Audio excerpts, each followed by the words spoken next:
A minha convidada de hoje passou 20 anos a gerir equipas, mas não numa escola, não numa empresa de tecnologia, no retalho, na CIA.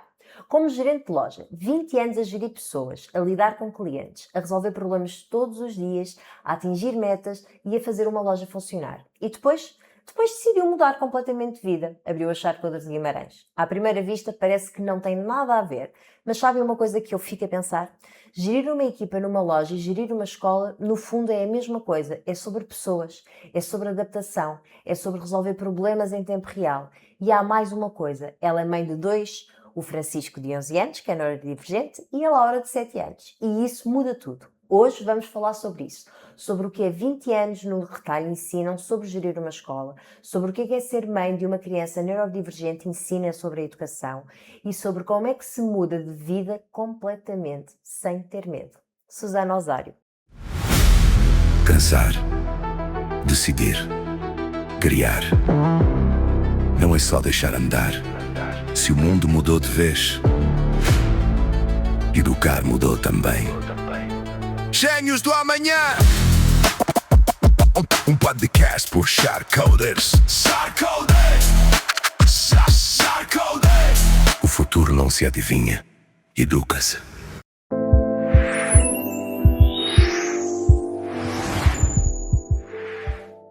Bem-vinda. Obrigada, Tânia. Boa tarde. Como é que estás?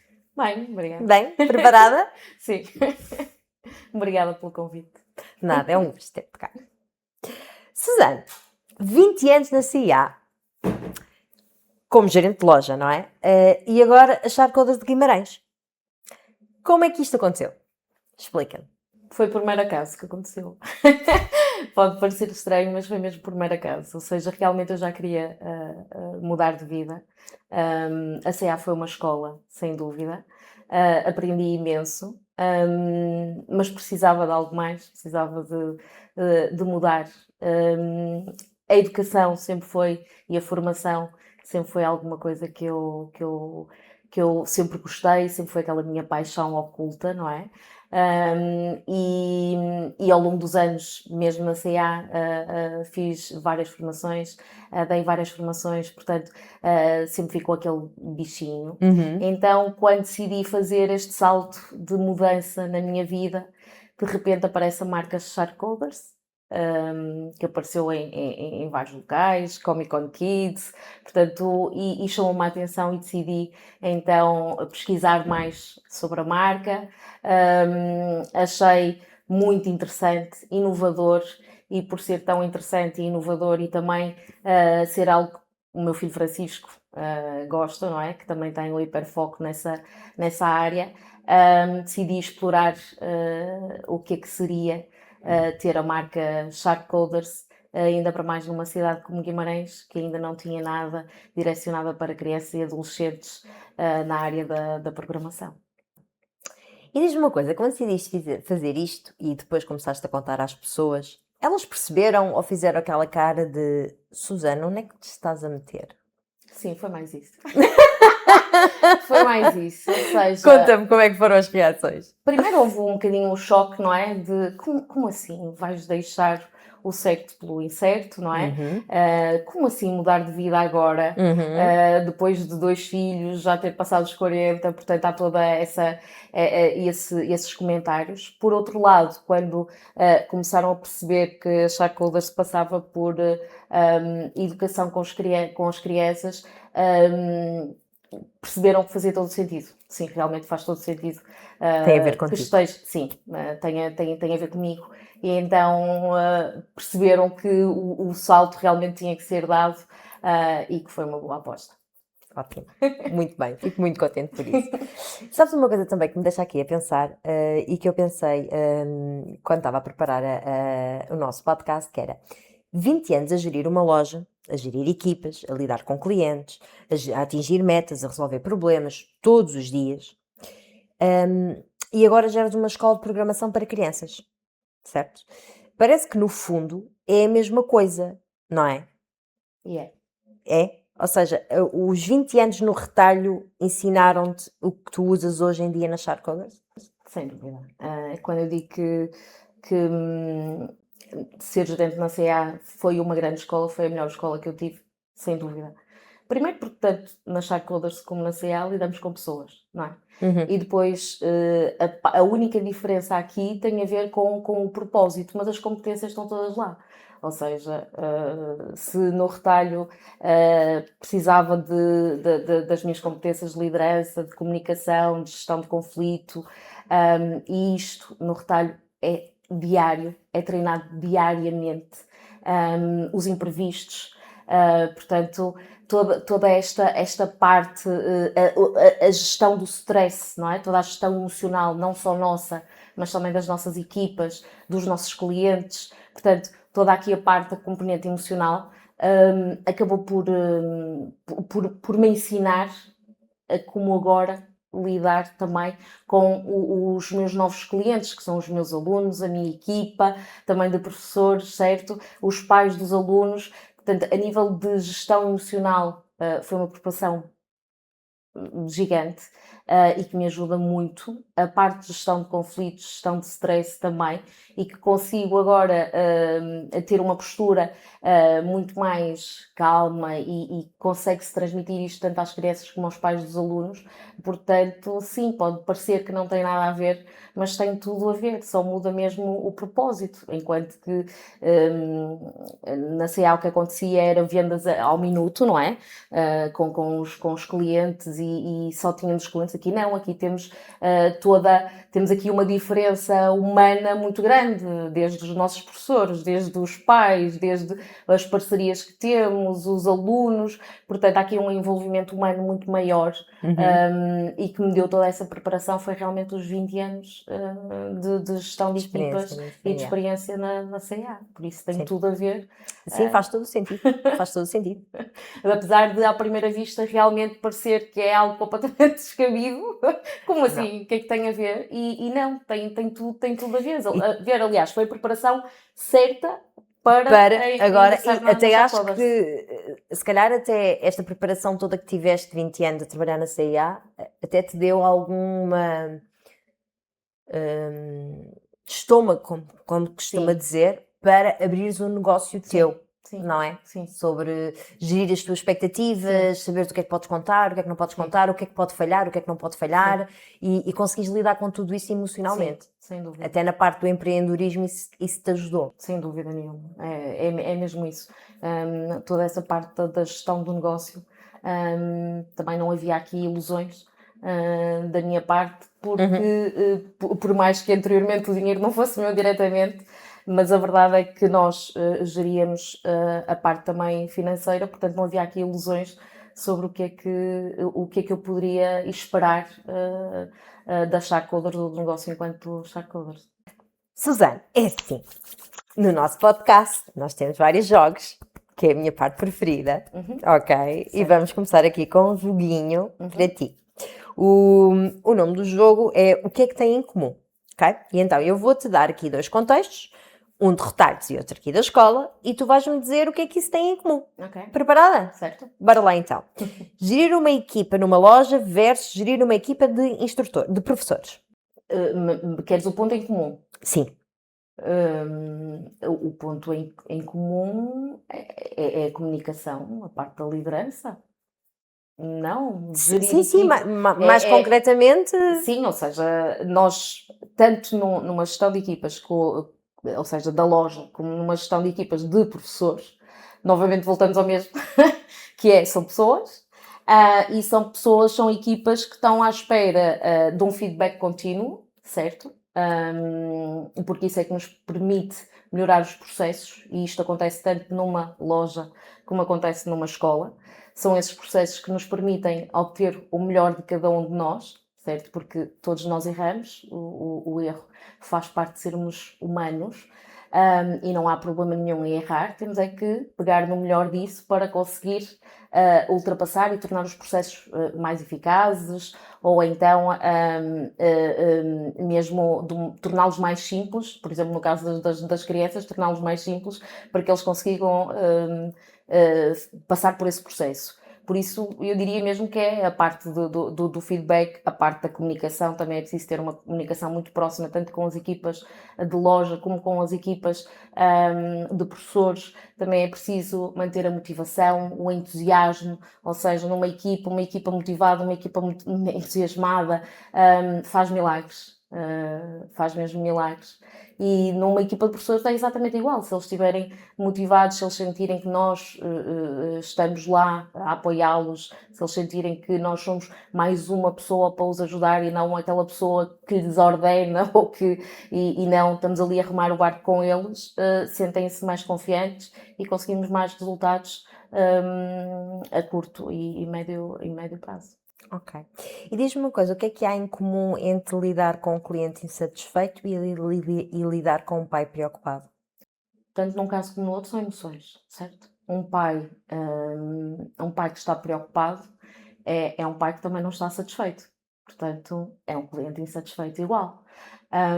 E como são emoções, acabam por ser geridas da mesma forma, com calma, com comunicação, com tentar também aqui perguntas para perceber quais são as necessidades, tanto um enquanto cliente, o que é que precisa, e o que é que o pai preocupado, o que é que preocupa mesmo, para nós conseguirmos melhorar tanto o processo e realmente ir de encontro às expectativas daquele pai ou daquele cliente. Ok. E qual é que é o ponto em comum entre atingir vendas e atingir metas de alunos? É mesmo. Só muda mesmo o objeto. Ou seja, nós temos ali o objetivo das vendas, certo? E pensamos sempre em estratégias para conseguir atingir aquelas vendas. E os números de alunos vai igual, ou seja, também estamos sempre a pensar em estratégias, em parcerias, em quem contactar, analisar também o que não resulta, e isto também numa loja também se analisa o que é que não resulta. Portanto, a análise acaba por ser feita exatamente da mesma forma, só muda mesmo o objeto, enquanto na loja é um produto que nós estamos a vender ou um serviço.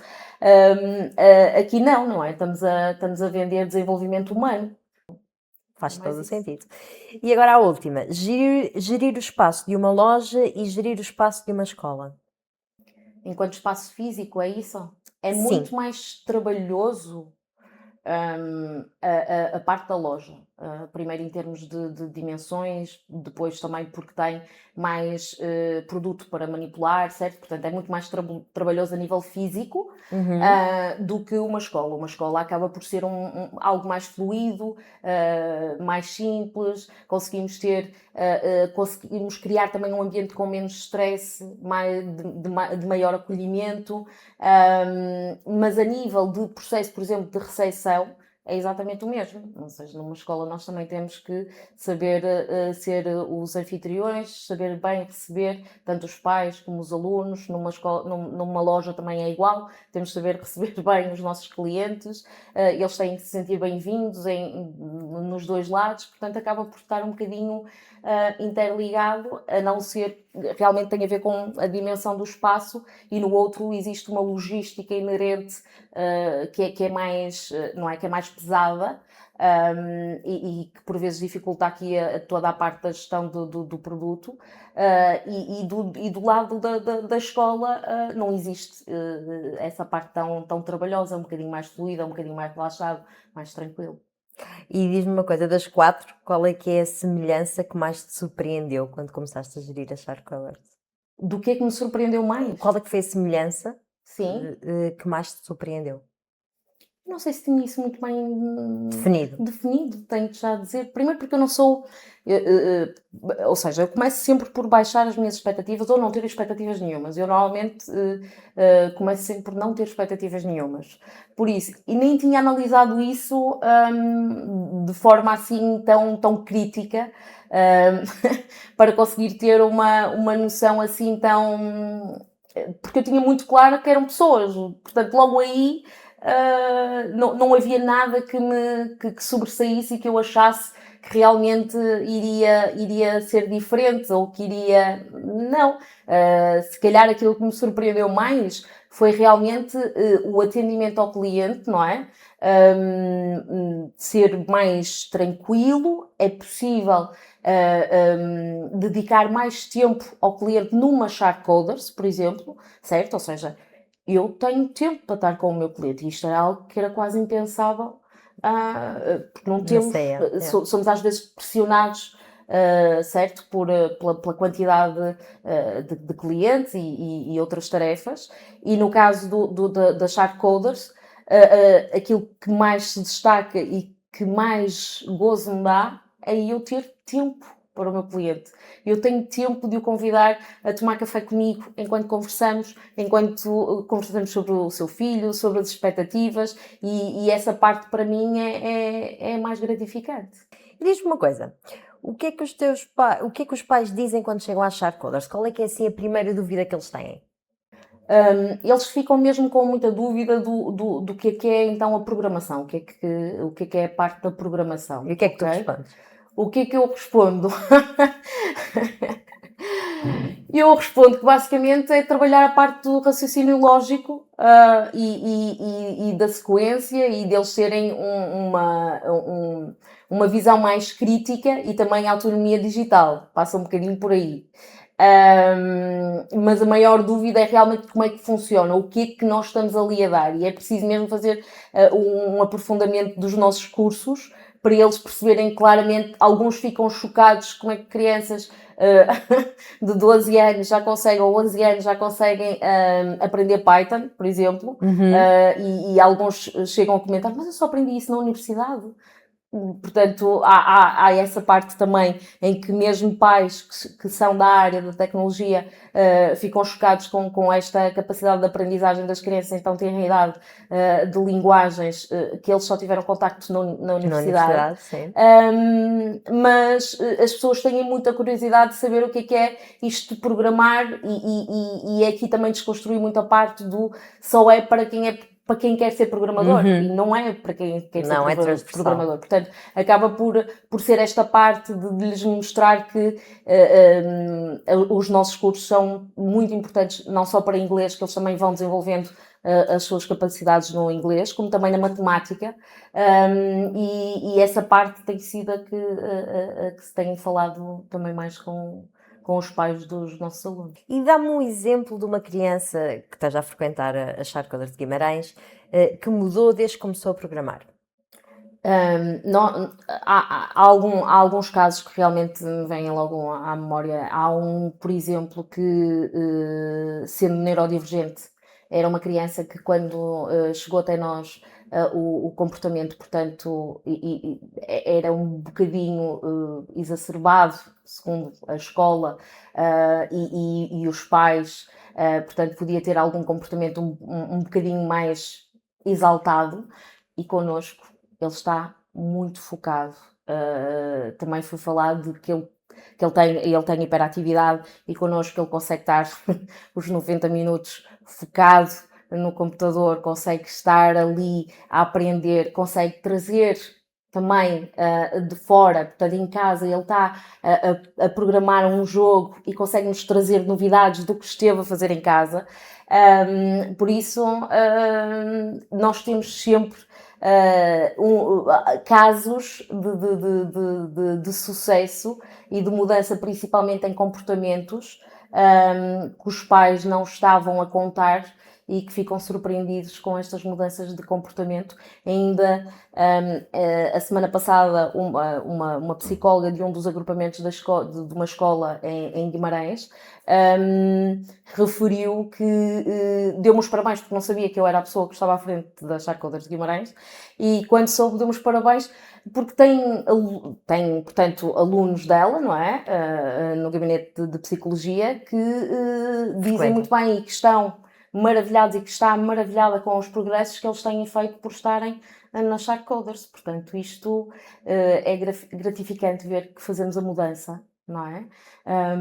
E que mudamos mentalidades e que mudamos comportamentos, e isso é maravilhoso. Pessoas. Sim, maravilhoso. Principalmente crianças. Sim.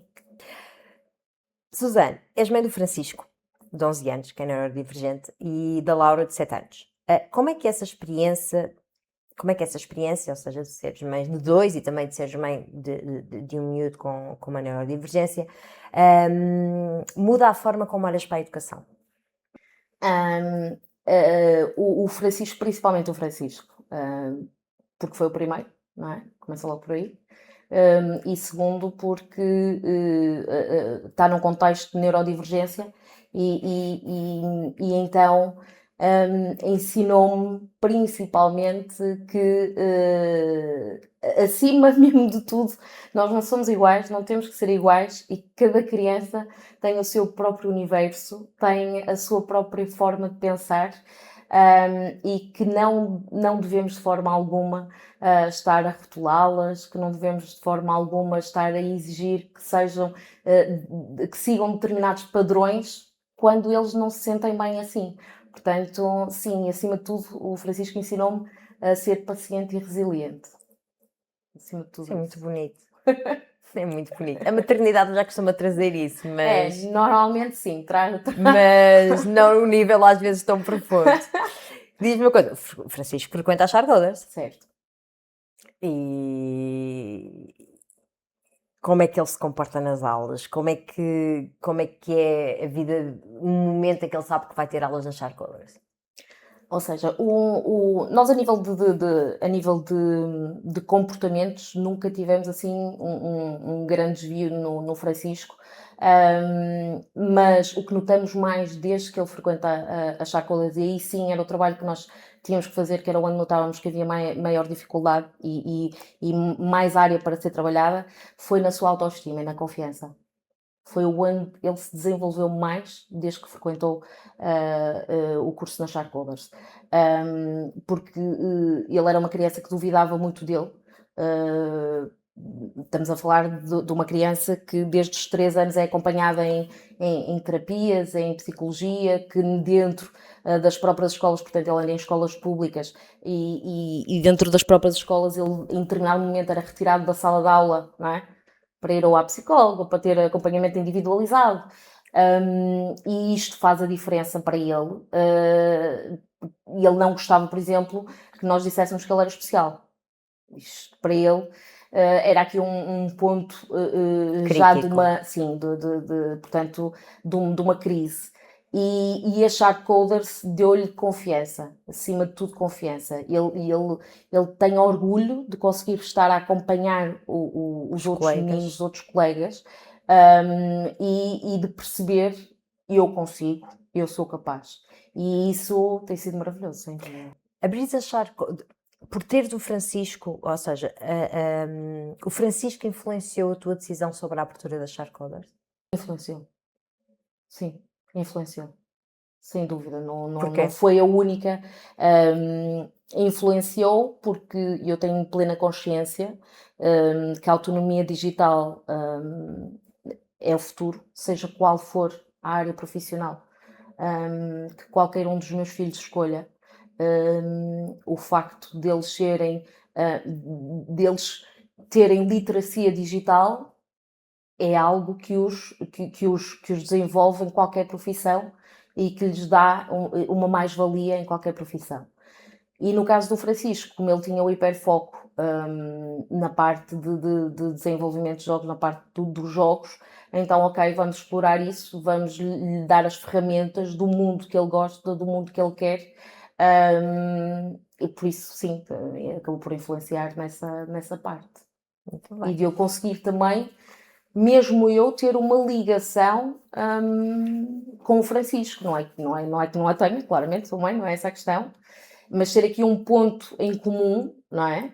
Porque, por exemplo, se calhar a vossa ligação. Se calhar era mais fácil para o meu marido, que era dentro da mesma área, que gosta de jogos, não é? Ter essa ligação com ele e ter esta relação mais forte neste campo. Sim. Enquanto que para mim que não sendo da Não área, havia este foco não de havia identificação. para Sim. conseguir ter alguma conversa ou conseguir ter esta parte mais forte, este vínculo mais forte. Claro. Portanto, sim, acabou por influenciar. Só pontos positivos, já Sim, viste? claro que sim, claro que sim. Só pontos positivos. Olha, vamos mais um joguinho, está bem? Sim. Que é o que tu viste antes e depois. A Laura também frequenta as Chartcoders, correto? Certo. Pronto, frequentam os dois. Por isso é que o antes e depois de mudanças que tu viste, tanto na Laura como no Francisco, antes de entrarem na Shark e depois de estarem a frequentar a Shark. Então, lidar com a frustração quando algo não sai como esperado. Como é que era antes? Como é que eles faziam isso antes da Shark e depois da Shark? Consigo ver melhorias mais no Francisco do que na Laura, ok? Ok.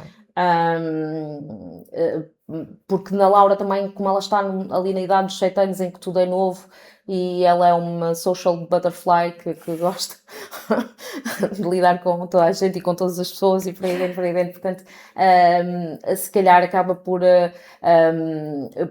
não sentir tanto essa parte da frustração. No Francisco notava-se mais essa frustração e ele hoje em dia consegue lidar muito melhor com essa parte, com perceber que não tem mal nenhum em não sermos perfeitos e que com o Pode erro é que errar. se aprende. Não, e que com o erro é que se aprende. Que só a errar é que aprendemos. E isto tem sido a maior aprendizagem. É ele conseguiu perceber que o erro ensina-nos mais do que qualquer outra coisa. Sim. Boa. E na concentração e foco, quando tem de se concentrar numa tarefa? Concentração e foco. Não é que neste momento não é que esteja a haver assim. Porquê? Porque também o Francisco como está com medicação, ou seja, não consigo dizer claramente que ou que existe uma diferença muito clara, porque como ele toma medicação que já o faz concentrar-se, não consigo ver aqui uma definição muito clara de concentração. Ok. Da Laura surpreende-me que realmente ela consegue estar, por exemplo, era uma preocupação que ela entrou no primeiro ano, não é? Sim. E então havia a preocupação de ela estar ali o tempo todo sentada, como é que vamos conseguir isto? Principalmente porque lá está, ela é muito ativa e gosta muito de comunicar e gosta muito de falar. E realmente tem-se focado no interesse do que está a ser dado nas aulas e gosta de questionar, gosta é curiosa no que está a ser feito. E isso sim, vê-se essa diferença. Ok. Autonomia e confiança, quando têm de fazer algo sozinhos. Isso vê-se no Francisco. No Francisco essa é maior destaque. Da Laura Lamento, ela já tem confiança para ela e para quem vier. Portanto, Nós queremos é isso. o Francisco, realmente sim. O Francisco viu-se aqui uma diferença muito grande com a parte dele de autonomia e de confiança, a autoestima dele. Lá está o facto de ele conseguir estar numa aula em que ele não se sinta diferente, em que o professor não lhe dá algo diferente, ele não tem um manual diferente como tem, Sim. por exemplo, nas outras aulas, e ele não é colocado à parte porque não precisa de mais tempo ou melhor, precisa mesmo porque os outros têm, se tiver mais tempo é porque os outros também o têm. Sim, sim. E isto tem sido muito gratificante para ele, ou seja, ele realmente sente-se mesmo muito confiante por conseguir estar a fazer ao mesmo tempo que os outros tudo o que é proposto. E acho que foi o que teve maior, que despoltou mais nesta área no curso da Chartcoders foi o meu Francisco. E entre a relação do Francisco e da Laura, mudou alguma coisa desde que andam nas Chartcoders? Não. Eu lamento, mas não. Eles continuam a ser o gato e o rato. Ok. Típico de irmãos, há então. Há momentos em que se amam, há momentos que se odeiam. Ok. Há momentos em que o ar que respiras é meu e não é teu. Ok. Então, Continua tudo igual. essa parte, pelo menos ainda não, mas também vamos lhe dar tempo, não é? Nós não estamos assim há tanto tempo para para conseguir isso. Eu acredito também, quando eles conseguirem, também foi um ano de muitas mudanças, não é? Para a nossa família. A Laura ingressou no primeiro ano, o Francisco ingressou no quinto ano, nós abrimos a Shark Coders, portanto... Foi primeiras vezes para todos. É, exatamente. Todos passaram pela primeira vez este ano. O 2025 foi o ano das de mudança, primeiras, foi certo. o ano de mudança e então ainda estamos aqui na fase de adaptação. Acredito que também ainda não chegamos a essa parte deles criarem um bounding aqui sobre a área da tecnologia. Ou uma competição entre Ou os uma dois. competição, também pode ser, é verdade. Pode ser. Olha, há pais que têm medo, quando estamos a falar de crianças neurodivergentes, há pais que têm muito medo, que dizem ele não vai conseguir acompanhar, ele não vai conseguir estar sentado, ele é muito inquieto. O que é que tu dizes a esses pais? Se há local onde eles conseguem acompanhar garantidamente é no Shark Coders. Primeiro, começamos com turmas pequenas, portanto, eles são habituados em contextos de turmas muito grandes em que lhes é dado tempo de terem o seu próprio tempo para pensar, ter o seu próprio ritmo, e nas Shark Coders nós damos esse tempo, nós damos o seu próprio ritmo, nós permitimos que eles questionem, não é? Que eles nos digam qual o caminho a seguir, portanto nós estimulamos o pensamento crítico e para além que nós damos também, por exemplo, nós temos crianças que precisam de se autorregular em um determinado momento, se é uma criança com TDAH e que às vezes precisa de se levantar e dar uma volta pela sala, tem toda a liberdade para o fazer. Há outras crianças neurodivergentes que precisam de levar uma almofada para a sala de aula porque precisam de sentir o toque macio e então levam a almofada para em algum momento para tocarem, para se sentarem, para se encostarem. Há outras que precisam de estar a beber água, há outras que às vezes nos fazem sinal e só precisam que lhe dê a mão. Portanto, nós temos este espaço. Se há local onde eles conseguem... São acolhidos e onde eles conseguem desenvolver-se sem crítica e sem a parte de sermos perfeitos. Nós aqui não queremos... nem são os professores que são perfeitos, são os professores que estão atentos, são professores que querem compreender e que querem aprender com eles. Não é só nós ensinarmos, é aprender com eles. Portanto, acima de tudo, nós não somos uma escola que está à espera que a criança se molde a nós. Nós somos a escola que se vai moldar à criança.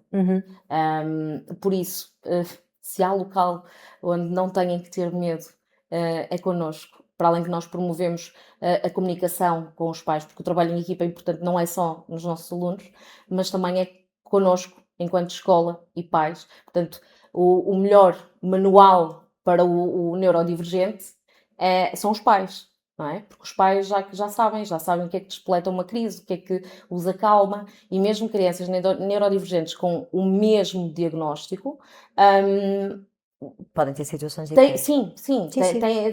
São completamente diferentes, Claro. Portanto, e o melhor é conversar com os pais e termos a nossa comunicação fluida para percebermos o que é que funciona com cada um deles e, acima de tudo, nós damos-nos ao trabalho de conhecer o aluno. Portanto, que essa é a parte mais importante, não é conhecer o diagnóstico, porque o diagnóstico não é a criança. Nós damos-nos ao trabalho de conhecer a criança e o que é que funciona para a criança, o que é que a motiva, o que é que a acalma, o que é que despoleta uma crise nela. Portanto, nós temos esta preocupação para eles se sentirem confortáveis e não se sentirem pressionados, não sofrerem de ansiedade de forma alguma. E retirar aqui toda a pressão emocional que eles às vezes têm na escola de querer ou que lhes exigem de corresponder a determinados padrões, não é? Moldá-los, lá está, novamente à escola e não é isso que nós fazemos. Isso era a pergunta que eu te ia fazer a seguir. O que é que tu achas que a tecnologia oferece às crianças neurodivergentes que outras ferramentas educativas não oferecem?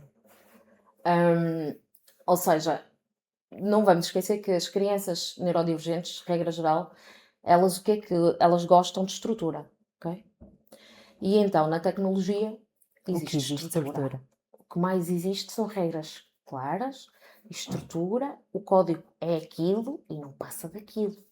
Portanto, este pensamento estruturado Dá-lhe segurança. dá-lhes segurança, dá-lhes confiança, logo aí. Depois, também é o hiperfoco, porque eles, em regra geral, têm um hiperfoco muito grande aqui na tecnologia, o que melhora a parte da motivação, certo? E já é meio caminho andado para as coisas resultarem. E depois também existe algo que é, na tecnologia, o feedback é imediato, Uhum. Certo. certo? E eles Sim. gostam disto, gostam. Eles fazem e veem acontecer. É isso. É isso. Eles gostam que as coisas aconteçam no momento. No momento. O facto de isto, Isso pegando no exemplo da motiva-os. escola, não é regular. Eles fazem um teste, está bem, só vão receber, passado uma semana, o resultado. Logo aqui, já aqui um momento Sim. bloqueador, não é? E já gera aqui a frustração neles. Ok. E como mãe do Francisco, o que é que gostarias que todos os professores ou educadores percebessem sobre crianças neurodivergentes? Primeiro, eu gostava que eles percebessem que todas as crianças são únicas, certo? Sendo ou não sendo neurodivergente? Sendo ou não sendo neurodivergentes. E que eles não estão à espera, lá está, como falamos, de professores perfeitos, eles só estão à espera de professores atentos, que os compreendam. Que os acolham. Exatamente, e que os acolham. E isso é o mais importante. Se eles estiverem atentos e os compreenderem, porque o comportamento gera comportamento, e quando estamos a falar, as próprias birras, determinadas ações mais violentas, isto são as formas de comunicar. É uma comunicação. Em vez de estarmos preocupados de aquilo estar a acontecer e vamos evitar, não, porquê que está a acontecer? Se está a acontecer, há aqui alguma coisa que ele nos quer dizer que não consegue transmitir De forma normal. por palavras, não é? Não conseguem verbalizar. Então vamos perceber o que é que gerou nele aquela determinada ação. E temos, por exemplo, um aluno que tem sido, que é neurodivergente, sempre participou em todas as nossas aulas e houve uma aula em que ele recusou-se a fazer o que o professor estava a pedir, a atividade que estava a pedir. Inclusive ele levantou-se e começou a fazer barulhos. Pronto. E nós não estávamos a conseguir perceber o que é que se tinha passado. Aqui o que é que entrou? Nós tivemos de falar com os pais, porque às vezes também há aqueles que conseguem ser claros connosco, que nós conhecemos, há outros que só com os pais já ganharam essa confiança. E conseguimos perceber o que é que foi. Ele estava a desenvolver um jogo e quando chegou a uma determinada parte do jogo, ele queria fazer determinada ação que para isso teria que iniciar o jogo todo. Ok? Isto bloqueou logo. Bloqueou logo, então, porque tinha que voltar para trás. E foi aqui que tivemos aqui uma frustração e que nele gerou este comportamento que ele não sabia porquê, não sabia o que estava a acontecer. E aí tivemos de trabalhar com os pais para ele vir noutro momento sozinho, se quisesse, ou então conseguirmos que ele trabalhasse mesmo em casa para ele desenvolver, para ele não sentir que está atrasado em relação aos outros alunos. E isso foi diferenciador. Mas foi aqui percebermos que se ele está a ter determinado comportamento é porque ele está-nos a querer dizer alguma coisa que não está a conseguir. Então o que é que ele nos está a querer o que é que ele nos está a querer aqui dizer? Vamos lá tentar perceber. E isto é importante, perceber a linguagem do comportamento. E é isto que os professores precisam perceber. É que nós, para ser professor, é preciso estar mais atento à linguagem do comportamento do que outra coisa. Porque as crianças não nascem ensinadas, certo? E se nós somos os adultos, nós temos que estar lá para os orientar, para os compreender, acima de tudo. Eu acho que isso é mesmo muito importante. Acho que é mesmo muito importante e fundamental. Sim. É fundamental. Vamos aqui para o nosso terceiro jogo. Okay. Este é mais fácil, é rápido. Okay. É educa ou não educa. Ok? E eu vou descrever aqui situações e tu vais dizer rápido se elas educam ou não educam. Ou depende. Ok? Preparada? Uma criança neurodivergente passa 3 horas a jogar o mesmo jogo repetidamente. Educa ou não educa, é isso? Queres que eu diga? Ok. Repetidamente sem parar, mas está alguém a acompanhar? Não, a frase é só. Uma criança neurodivergente passa 3 horas a jogar o mesmo jogo repetidamente. Educa ou não educa? Ou depende? Eu diria não educa a partir do momento em que não tem alguém a acompanhar e está a repetir porquê? Porque encontra sempre um erro e está a tentar resolvê-lo ou repete só porque está naquele loop e é aquilo que é fácil para ele. Não há aqui nenhum desenvolvimento, ou seja, não há aqui nenhuma aprendizagem extra, portanto eu diria não educa. Ok. Uma criança passa tempo no ecrã, mas está a criar algo. Um jogo, um desenho, um código. Educa ou não educa? Educa. Uma criança com dificuldades de atenção usa apps educativas para aprender. Educa ou não educa? Educa. Uma criança neurodivergente prefere aprender sozinha no computador do que numa sala cheia. Educa. Consigo perceber aqui porquê. Numa sala cheia. Não vamos esquecer que muitos dos neurodivergentes têm aqui sensibilidades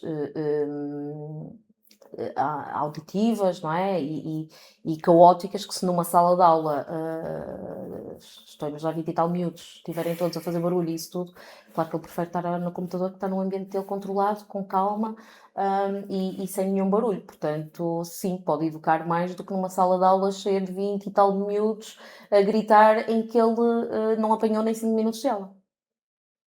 Uma criança copia código da internet sem perceber como funciona. Não educa. Se não percebe como funciona, não educa. E destas 5, qual é que os pais mais confundem? Acham que está mal, mas pode estar bem. Acham que pode estar mal. Oh, isso agora é... Que pode estar mal... Se calhar, as outras 4, quantas... Porque aquela da app, certo? Falaste-me da app.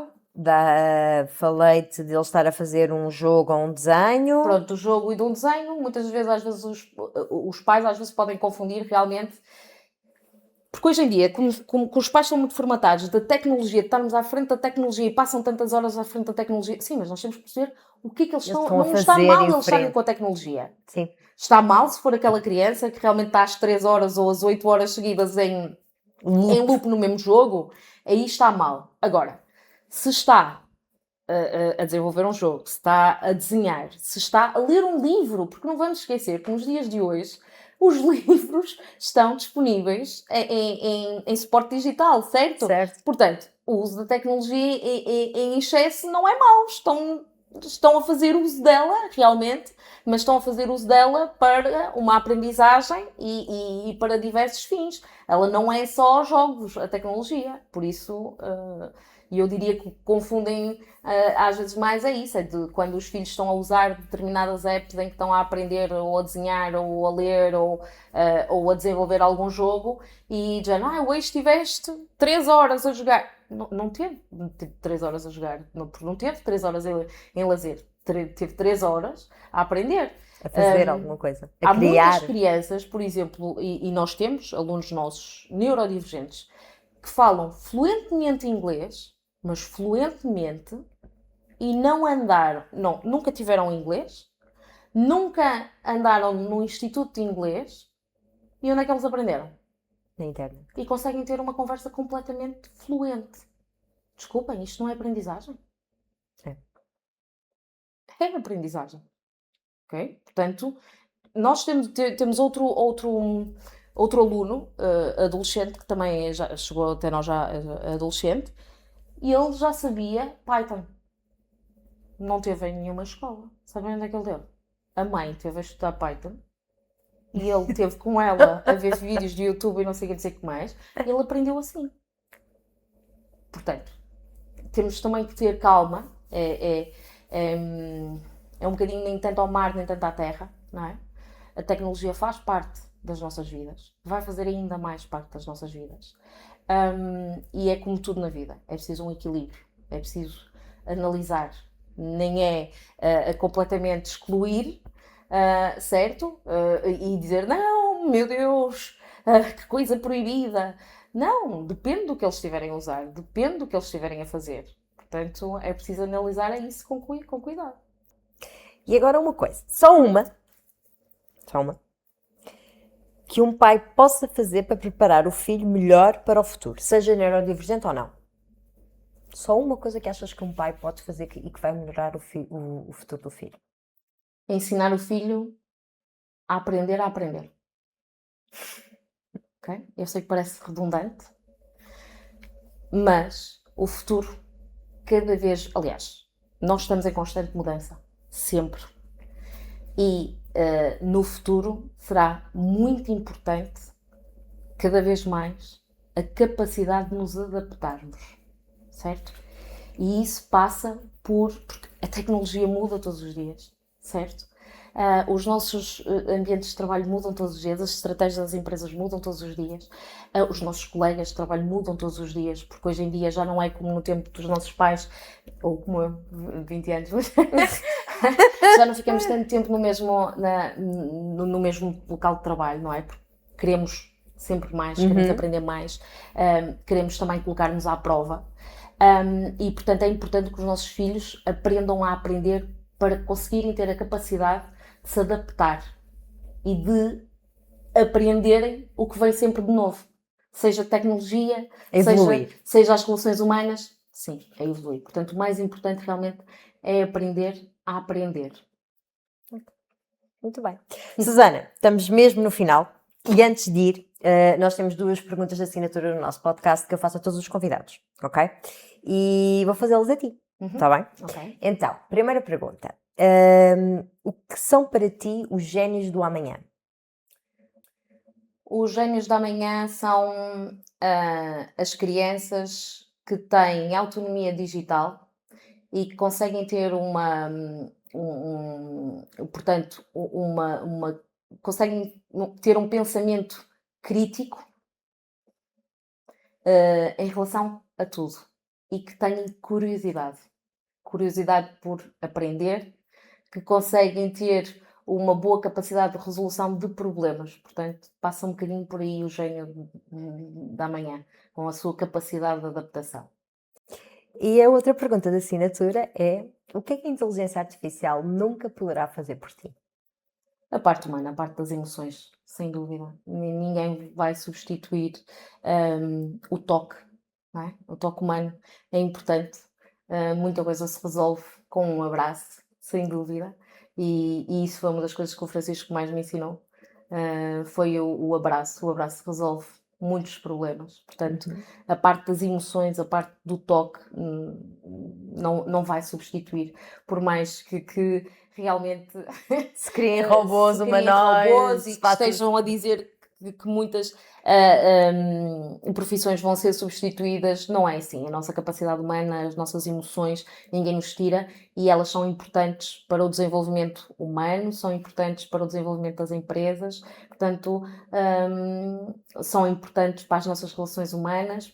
Isso ninguém vai tirar. Susana, obrigada. Obrigada, eu. Gostei muito, muito, muito de ter neste episódio. E Obrigada. acho que este episódio mostra uma coisa: não há um caminho certo. Tu mudaste de vida completamente 20 anos depois, para abrir uma escola. És mãe de 2 filhos, um deles neurodivergente, e estás a fazer acontecer. E acho que isso é o que importa. Coragem para mudar e resiliência para continuar. Sim, sem dúvida. Não é? Sem dúvida. Obrigada. Obrigada. Vocês, até à próxima, e nunca se esqueçam, o futuro não se educa.